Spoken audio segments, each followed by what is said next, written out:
Chapter 25. "You've been on deck, Mr. Van Weyden," Wolf Larson said, the following morning at the breakfast table. "How do things look?" "Clear enough," I answered, glancing at the sunshine which streamed down the open companionway. "Fair westerly breeze with a promise of stiffening, if Lewis predicts correctly." He nodded his head in a pleased way. "Any signs of fog?" "Thick banks in the north and northwest." He nodded his head again, evincing even greater satisfaction than before. "What of the Macedonia?" "Not sighted," I answered. I could have sworn his face fell at the intelligence, but why he should be disappointed I could not conceive.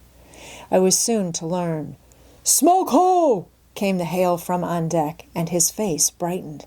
"Good!" he exclaimed, and left the table at once to go on deck and into the steerage, where the hunters were taking the first breakfast of their exile. Maud Brewster and I scarcely touched the food before us, gazing instead in silent anxiety at each other, and listening to Wolf Larson's voice, which easily penetrated the cabin through the intervening bulkhead. He spoke at length, and his conclusion was greeted with a wild roar of cheers. The bulkhead was too thick for us to hear what he said, but whatever it was, it affected the hunters strongly, for the cheering was followed by loud exclamations and shouts of joy. From the sounds on deck, I knew that the sailors had been routed out and were preparing to lower the boats. Maud Brewster accompanied me on deck, but I left her at the break of the poop where she might watch the scene and not be in it. The sailors must have learned whatever project was on hand, and the vim and snap they put into their work attested their enthusiasm. The hunters came trooping on deck with shotguns and ammunition boxes, and, most unusual, their rifles. The latter were rarely taken in the boats, for a seal shot at long range with a rifle invariably sank before a boat could reach it. But each hunter this day had his rifle and a large supply of cartridges. I noticed they grinned with satisfaction whenever they looked at the Macedonia's smoke, which was rising higher and higher as she approached from the west. The 5 boats went over the side with a rush, spread out like the ribs of a fan, and set a northerly course as on the preceding afternoon for us to follow. I watched for some time, curiously, but there seemed nothing extraordinary about their behavior. They lowered sails, shot seals, and hoisted sails again, and continued on their way as I had always seen them do. The Macedonia repeated her performance of yesterday, hogging the sea by dropping her line of boats in advance of ours and across our course. 14 boats require a considerable spread of ocean for comfortable hunting, and when she had completely lapped our line, she continued steaming into the northeast, dropping more boats as she went. "What's up?" I asked Wolf Larson, unable longer to keep my curiosity in check. "Never mind what's up," he answered gruffly. "You won't be 1,000 years in finding out, and in the meantime just pray for plenty of wind." "Oh, well, I don't mind telling you," he said the next moment. "I'm going to give that brother of mine a taste of his own medicine. In short, I'm going to play the hog myself, and not for one day, but for the rest of the season, if we're in luck." "And if we're not?" I queried. "Not to be considered," he laughed. "We simply must be in luck, or it's all up with us." He had the wheel at the time, and I went forward to my hospital in the forecastle, where lay the 2 crippled men, Nilsson and Thomas Mugridge. Nilsson was as cheerful as could be expected, for his broken leg was knitting nicely. But the Cockney was desperately melancholy, and I was aware of a great sympathy for the unfortunate creature. And the marvel of it was that still he lived and clung to life. The brutal years had reduced his meager body to splintered wreckage, and yet the spark of life within burned brightly as ever. "With an artificial foot, and they make excellent ones, you will be stumping ship's galleys to the end of time," I assured him jovially. But his answer was serious, nay, solemn. "I don't know what you say, Mr. Van Weyden, but I do know I'll never rest happy till I see that Aloud bloody well dead. He can't live as long as me. He's got no right to live, and as the good word puts it, he shall surely die. And I say amen, and damn soon at that." When I returned on deck, I found Wolf Larson steering mainly with one hand, while with the other hand he held the marine glasses and studied the situation of the boats, paying particular attention to the position of the Macedonia. The only change noticeable in our boats was that they had hauled close on the wind and were heading several points west of north. Still, I could not see the expediency of the maneuver, for the free sea was still intercepted by the Macedonia's 5 weather boats, which, in turn, had hauled close on the wind. Thus they slowly diverged toward the west, drawing farther away from the remainder of the boats in their line. Our boats were rowing as well as sailing. Even the hunters were pulling, and with 3 pairs of oars in the water they rapidly overhauled what I may appropriately term the enemy. The smoke of the Macedonia had dwindled to a dim blot on the northeastern horizon. Of the steamer herself, nothing was to be seen. We had been loafing along till now, our sails shaking half the time and spilling the wind, and twice, for short periods, we had been hove to. But there was no more loafing. Sheets were trimmed, and Wolf Larson proceeded to put the Ghost through her paces. We ran past our line of boats and bore down upon the first weather boat of the other line. "Down that flying jib, Mr. Van Weyden," Wolf Larson commanded, "and stand by to back over the jibs." I ran forward and had the downhaul of the flying jib all in and fast as we slipped by the boat 100 feet to leeward. The 3 men in it gazed at us suspiciously. They had been hogging the sea, and they knew Wolf Larson by reputation at any rate.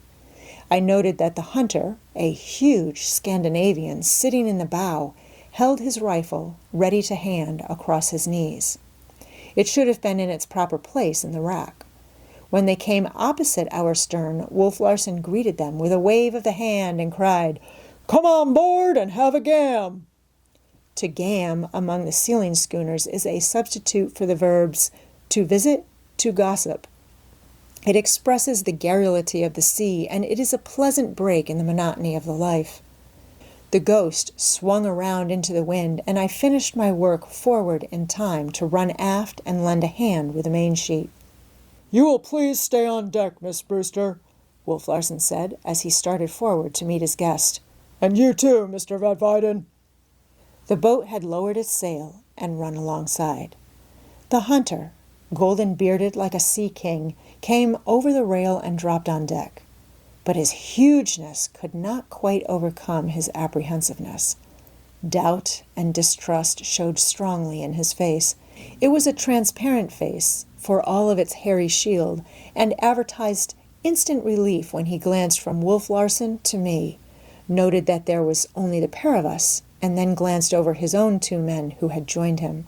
Surely he had little reason to be afraid. He towered like a Goliath above Wolf Larson. He must have measured 6 feet 8 or 9 inches in stature, and I subsequently learned his weight, 240 pounds, and there was no fat about him. It was all bone and muscle. A return of apprehension was apparent when, at the top of the companionway, Wolf Larson invited him below. But he reassured himself with a glance down at his host, a big man himself, but dwarfed by the propinquity of the giant. So all hesitancy vanished, and the pair descended into the cabin. In the meantime, his 2 men, as was the wont of visiting sailors, had gone forward into the forecastle to do some visiting themselves. Suddenly, from the cabin came a great choking bellow, followed by all the sounds of a furious struggle. It was the leopard and the lion made all the noise. Wolf Larson was the leopard. "You see the sacredness of our hospitality," I said bitterly to Maud Brewster. She nodded her head, that she heard, and I noted in her face the signs of the same sickness at sight or sound of violent struggle from which I had suffered so severely during my first weeks on the Ghost. "Wouldn't it be better if you went forward, say by the steerage companionway, until it is over?" I suggested.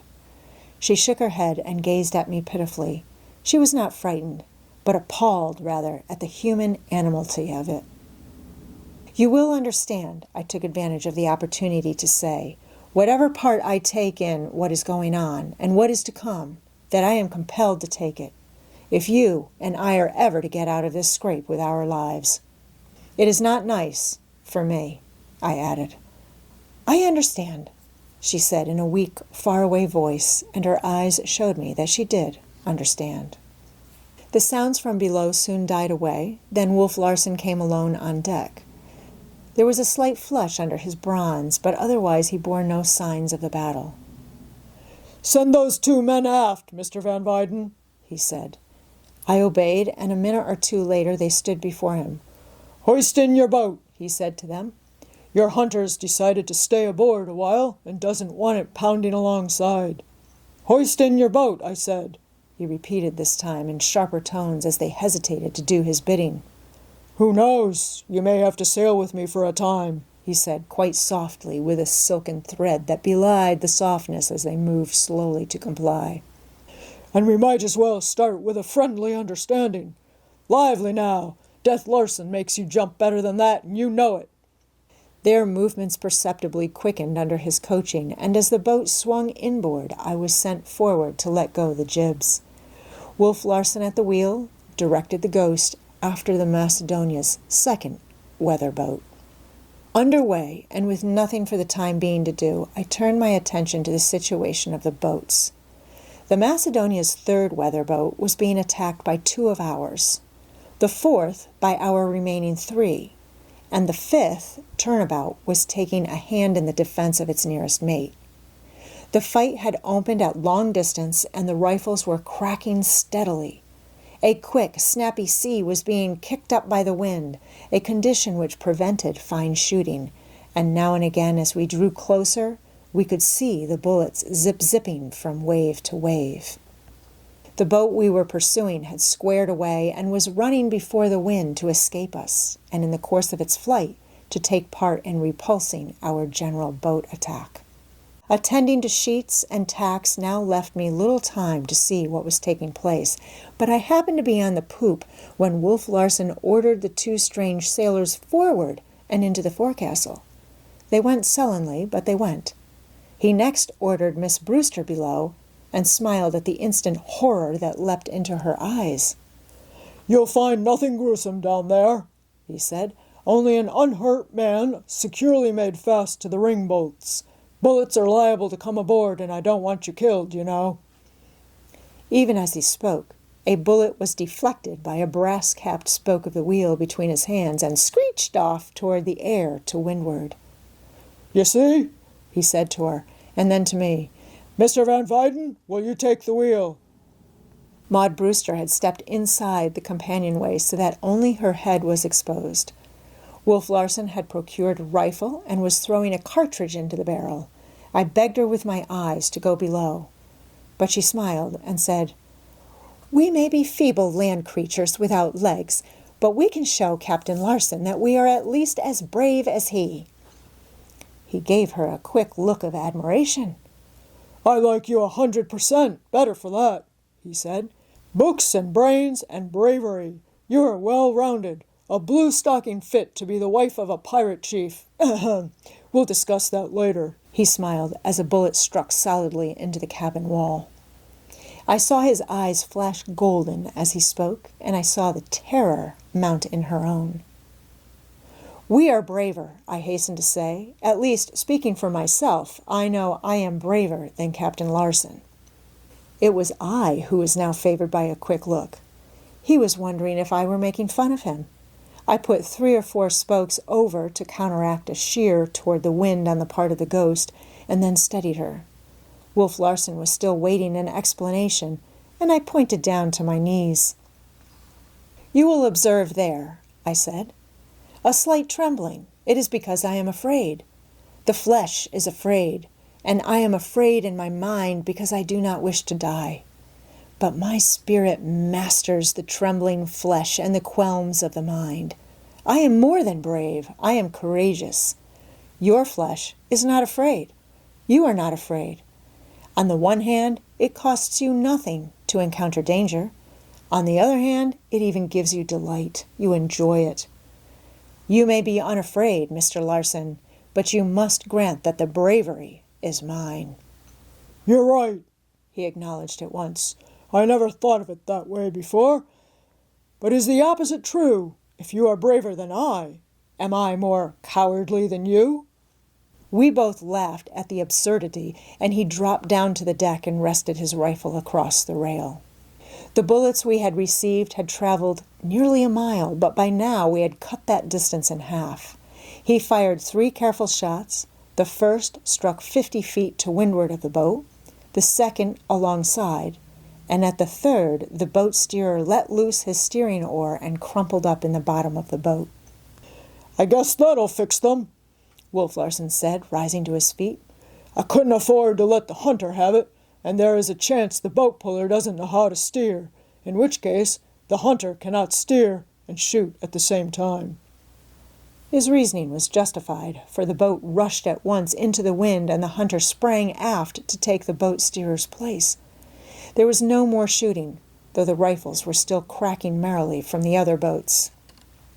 The hunter had managed to get the boat before the wind again, but we ran down upon it, going at least 2 feet to its one. 100 yards away, I saw the boat puller pass a rifle to the hunter. Wolf Larson went amidships and took the coil of the throat halyards from its pin. Then he peered over the rail with leveled rifle. Twice I saw the hunter let go the steering oar with one hand, reach for his rifle, and hesitate. We were now alongside and foaming past. "Here you!"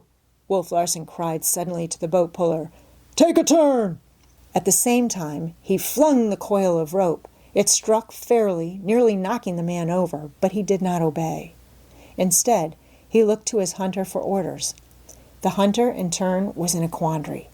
His rifle was between his knees, but if he let go the steering oar in order to shoot, the boat would sweep around and collide with the schooner. Also, he saw Wolf Larson's rifle bearing upon him and knew he would be shot ere he could get his rifle into play.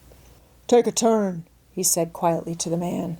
The boat puller obeyed, taking a turn around the little forward thwart and paying the line as it jerked taut.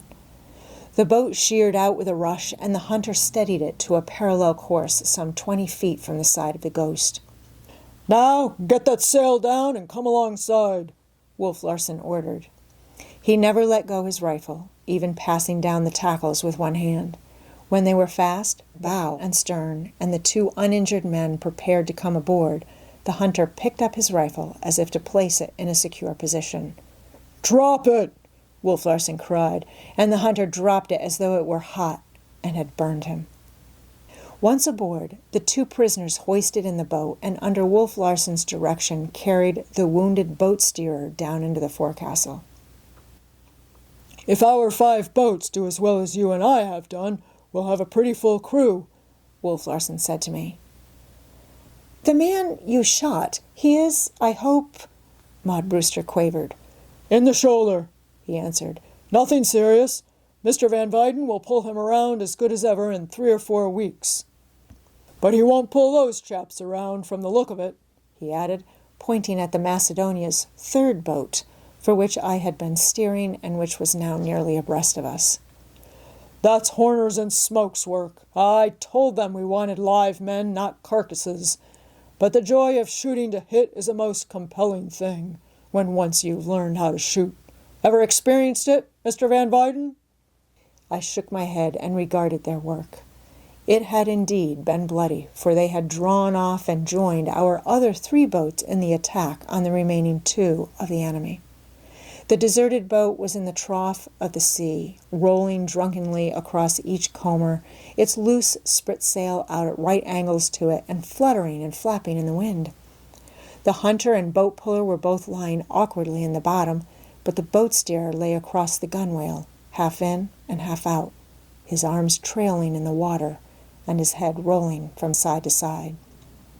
"Don't look, Miss Brewster. Please don't look," I had begged of her, and I was glad that she had minded me and been spared the sight.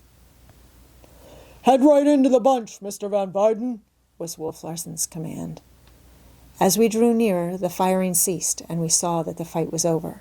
The remaining 2 boats had been captured by our 5, and the 7 were grouped together, waiting to be picked up. "Look at that!" I cried involuntarily, pointing to the northeast. The blot of smoke which indicated the Macedonia's position had reappeared. "Yes, I've been watching it," was Wolf Larson's calm reply. He measured the distance away to the fog bank, and for an instant paused to feel the weight of the wind on his cheek. "We'll make it, I think, but you can depend upon it that blessed brother of mine has twigged our little game and is just a-humping for us. Ah, look at that!" The blot of smoke had suddenly grown larger, and it was very black. "I'll beat you out, though, brother mine," he chuckled. "I'll beat you out, and I hope you know worse than that you rack your old engines into scrap." When we hove to, a hasty though orderly confusion reigned. The boats came aboard from every side at once.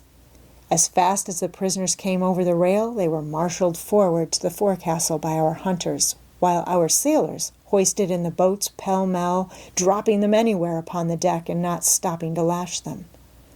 We were already under way, all sails set and drawing, and the sheets being slacked off for a wind abeam as the last boat lifted clear of the water and swung in the tackles. There was need for haste. The Macedonia, belching the blackest of smoke from her funnel, was charging down upon us from out of the northeast.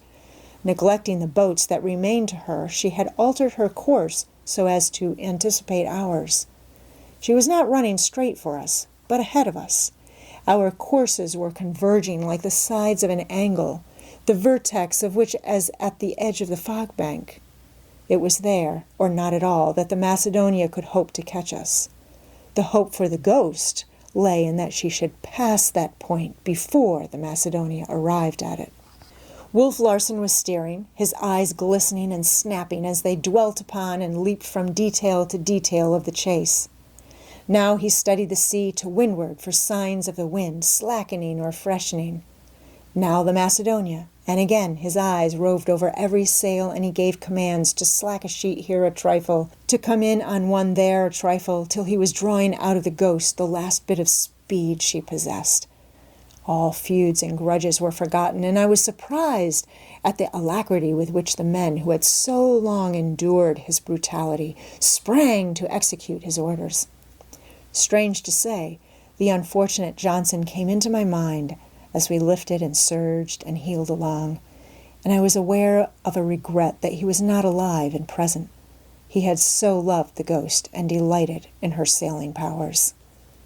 "Better get your rifles, you fellows," Wolf Larson called to our hunters, and the 5 men lined the lee rail, guns in hand, and waited.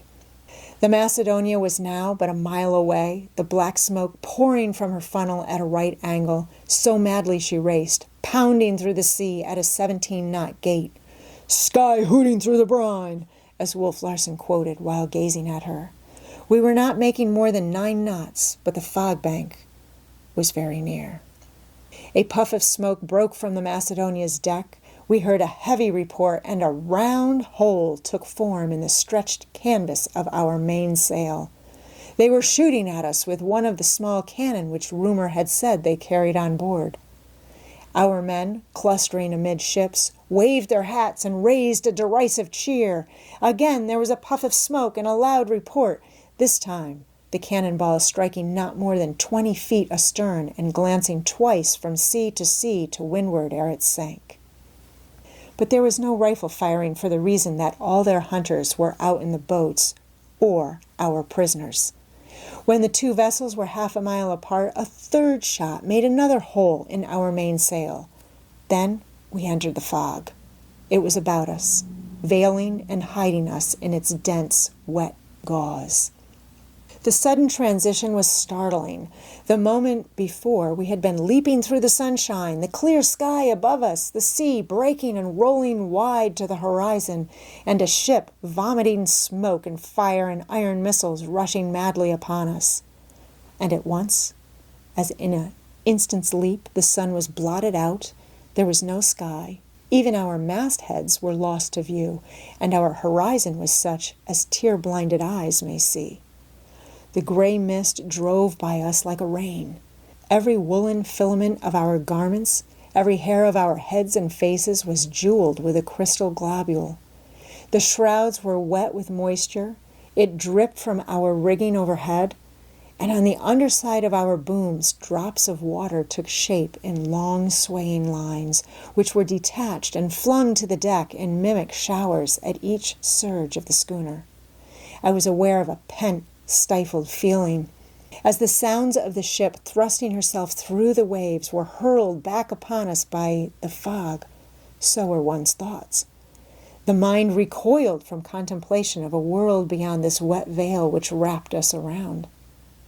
This was the world, the universe itself, its bounds so near one felt impelled to reach out both arms and push them back.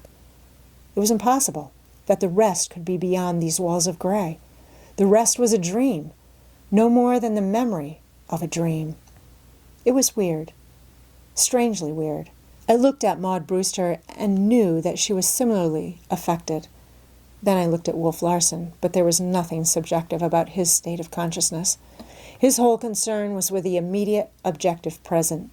He still held the wheel, and I felt that he was timing time, reckoning the passage of the minutes with each forward lunge and leeward roll of the Ghost. "Go forward, and hard alee without any noise," he said to me in a low voice. "Clew up the topsails first. Set men at all the sheets. Let there be no rattling of blocks, no sound of voices. No noise. Understand? No noise." When all was ready, the word "hard alee" was passed forward to me from man to man, and the Ghost heeled about on the port tack with practically no noise at all. And what little there was, the slapping of a few reef points and the creaking of a sheave in a block or two, was ghostly under the hollow, echoing pall in which we were swathed. We had scarcely filled away, it seemed, when the fog thinned abruptly and we were again in the sunshine, the wide stretching sea breaking before us to the skyline. But the ocean was bare. No wrathful Macedonia broke its surface, nor blackened the sky with her smoke. Wolf Larson at once squared away and ran down along the rim of the fog bank. His trick was obvious. He had entered the fog to windward of the steamer, and while the steamer had blindly driven on into the fog in the chance of catching him, he had come about and out of his shelter and was now running down to re-enter to leeward. Successful in this, the old simile of the needle in the haystack would be mild indeed compared with his brother's chance of finding him. He did not run long. Jibing the fore and mainsails and setting the topsails again, we headed back into the bank. As we entered, I could have sworn I saw a vague bulk emerging to windward. I looked quickly at Wolf Larson. Already we were ourselves buried in the fog, but he nodded his head. He, too, had seen it. The Macedonia. Guessing his maneuver and failing by a moment in anticipating it, there was no doubt that we had escaped unseen. "He can't keep this up," Wolf Larson said. "He'll have to go back for the rest of his boats. Send a man to the wheel, Mr. Van Weyden. Keep this course for the present, and you might as well set the watches, for we won't do any lingering tonight. I'd give $500, though," he added, "just to be aboard the Macedonia for 5 minutes listening to my brother curse. And now, Mr. Van Weyden," he said to me when he had been relieved from the wheel, "we must make these newcomers welcome. Serve out plenty of whiskey to the hunters, and see that a few bottles slip forward. I'll wager every man jack of them is over the side tomorrow, hunting for Wolf Larson as contentedly as ever they hunted for Death Larson." "But won't they escape as Wainwright did?" I asked. He laughed shrewdly. "Not as long as our old hunters have anything to say about it. I'm dividing amongst them $1 a skin for all the skins shot by our new hunters. At least half of their enthusiasm today was due to that. Oh no, there won't be any escaping if they have anything to say about it. And now you'd better get forward to your hospital duties. There must be a full ward waiting for you."